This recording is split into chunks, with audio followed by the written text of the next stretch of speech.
Radhe Radhe friends, আপনাদের সবাইকে স্বাগত জানার জনব্রত কথা ইউটিউব চ্যানেলে।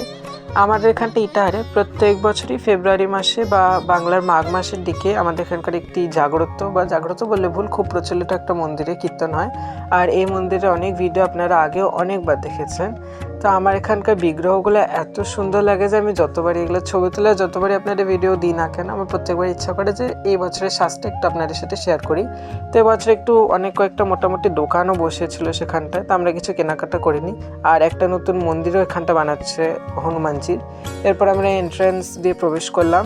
তো আমরা গেছিলাম প্রায় রাত্রে 12টার সময় আর আসলাম রাত্রে 1টা-2টার সময়, সেই জন্য দেখতে পাচ্ছেন লোক প্রায় নায়ের মতন। কিন্তু সন্ধ্যা 7টা-8টার সময় এখানটায় খুবই ভিড় থাকে, পা ফেলারও জায়গা থাকে না, কারণ এটা সব থেকে ইটাহারে ফেমাস একটা মন্দির। আর এখানটা একটু পঞ্চতত্ত্ব বিগ্রহ দর্শন করে আমরা একটু খিচুড়ি খেয়ে নিলাম। তো খিচুড়ি আমরা একটু ফাঁকাই পেয়েছি, এরপর একটু কীর্তন শুনে গেলাম বাড়ি। টাটা।